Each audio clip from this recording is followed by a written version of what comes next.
have said that the principles of integral human development are rooted in Catholic social teaching, and the first and most fundamental principle is human dignity.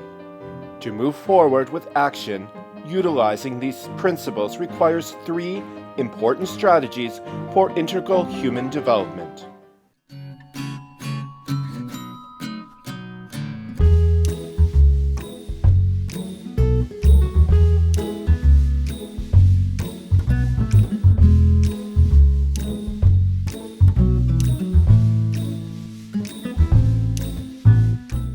The first one is about identifying the assets of the community.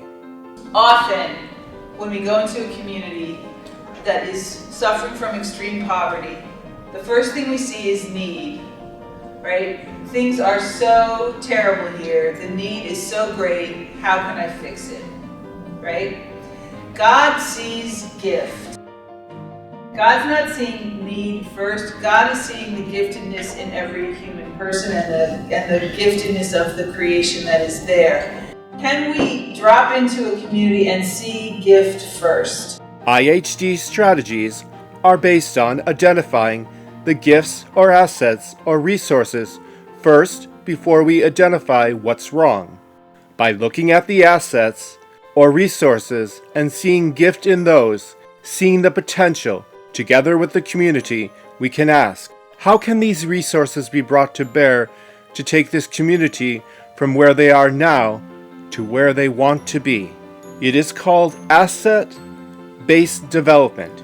It is a key part of IHD, as well as a key component of spirituality as missioners, that we see the gift of each person we encounter and that we stop focusing on problems first.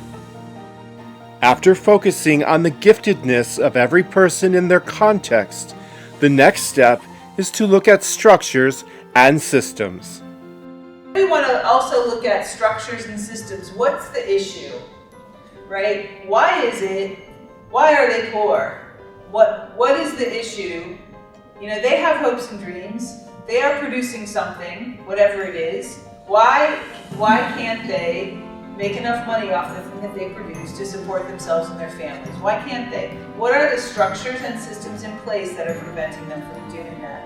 Every context is different, but there always are issues, right? That make it so that people can't make enough money off the thing that they produce, or they can't. They have, there could be limited training, right? It could be the need for some kind of additional capacity strengthening. It could be a bad road. It could be all kinds of things, but to identify what are those things that stand in the way, right? Sometimes it's a government, right? And then if it's the government, what's the workaround? Next, the sources of risk and vulnerability are explored. In Haiti, where I work, a big source of risk and vulnerability is that Haiti gets hit by a climate event every year, right? So it's either too much water or not enough water. It used to be a 3-year cycle, now it's a 1-year cycle. So it's either hurricane and flooding or drought. And so that makes agriculture extremely challenging. And you have to then look at crops that are going to be more resilient in a context that's got that kind of risk. Every context has risk and vulnerability. So the question is, what are they? And you have to identify them. A key role of the person from the outside is to help people to assess what assets they have, what resources they have access to. Resources may include financial things. They may be people or knowledge. In addition, they can help to identify the systems and structures that the people need to understand in order to do whatever it is they want to do. Also, with the people, they can explore who has the power to influence the systems and structures. I, as someone with a U.S. passport, can influence systems and structures in ways that a local community can't, and it can be helpful, right? As long as you're not undercutting people. And what are the risks and vulnerabilities, and what are the strategies that we need then to deal with all of these things?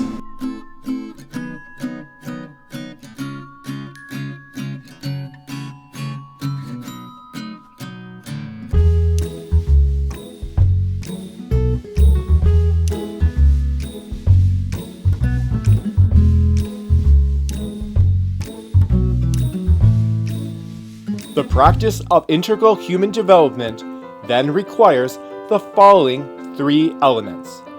The first is that relationship is primary.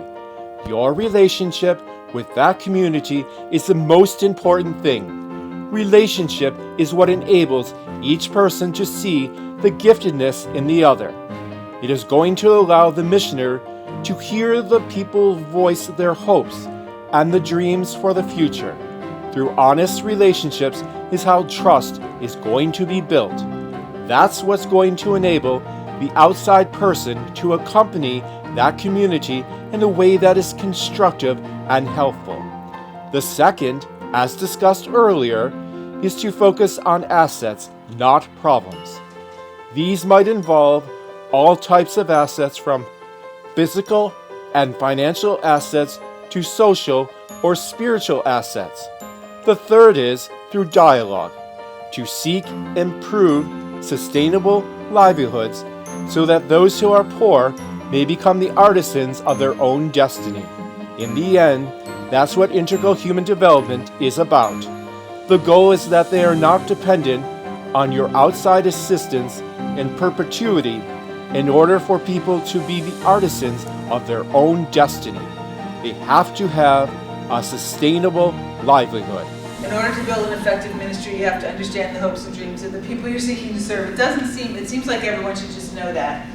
But often what happens, I work in Haiti a lot, so often what happens, like in a sister parish relationship, for example, a parish will come in and the local pastor will say, give me $10,000 to support my school. And that will be the way that the relationship starts, and it becomes transactional, right? That's not the same thing as spending time understanding the community and figuring out what their hopes and dreams are. Why on earth do they want you there? Or do they want you there? Maybe they don't want you there. Have some. They probably have ideas for their future. They have dreams and hopes for their community and for their children, and they know why they're not able to get from point A to point B. And the key is to develop enough of a relationship so that they trust you enough to tell you. And what are their priorities? What are the root causes? What is their long-term vision? And it's only when you understand this that you can understand how you can actually be helpful. Otherwise, you run the risk of doing more harm than good.